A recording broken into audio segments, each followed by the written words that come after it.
Уважаемый Александр Валентинович, ровно 3 года назад Государственная Дума приняла специальный закон о выравнивании тарифов для Дальневосточного федерального округа. Но, к сожалению, 1 января истекает срок действия этого закона. И именно поэтому я 3 года назад внес закон о продлении действия данного законопроекта еще на 10 лет. Однако Минэнерго разработала другой законопроект.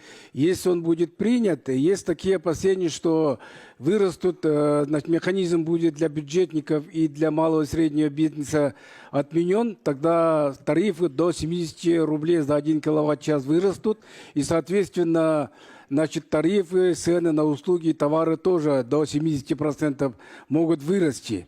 И вопрос такой: неужели, наше родное правительство Российской Федерации пойдет на такой шаг, на удорожание жизни на Дальнем Востоке, по сути, разрушение всей экономики Дальнего Востока? При этом еще увеличиваются бюджетные расходы более чем на 2 миллиарда рублей только в Республике Саха-Якутия.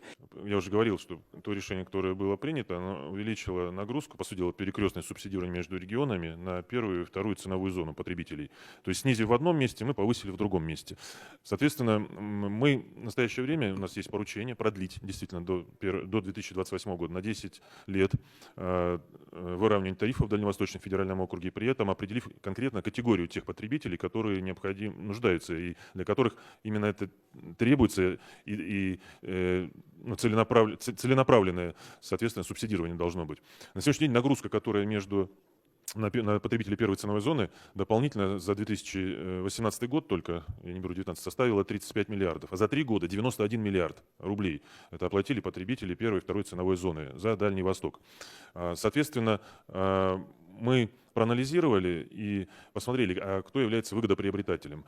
Увидели там достаточно интересную картину, которая выражается в том, что примерно 65% выгодоприобретателей – это крупные компании, которые, в принципе, не нуждались вот в такой, скажем так, льготе.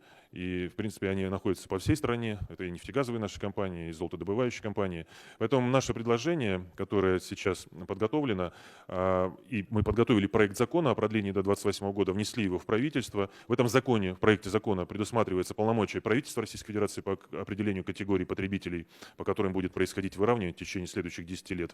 Мы исходим из того, что их нужно оптимизировать и действительно обеспечить выравнивание только для тех категорий потребителей, которые будут создавать именно условия для расширения своей экономики, привлечения инвестиций на Дальнем Востоке, создания рабочих мест. Это потребители территории опережающего развития, это потребители малого и среднего бизнеса, которые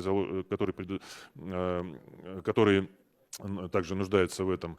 И конкретное решение по данному вопросу будет после принятия закона на уровне постановления правительства, где будут определены категории потребителей. С одной стороны, да, действительно, мы продлеваем на 10 лет, с другой стороны, мы сейчас выходим с предложением по оптимизации этой цифры, снижению нагрузки и снижению перекрестки и оптимизацию количества потребителей и категорий потребителей.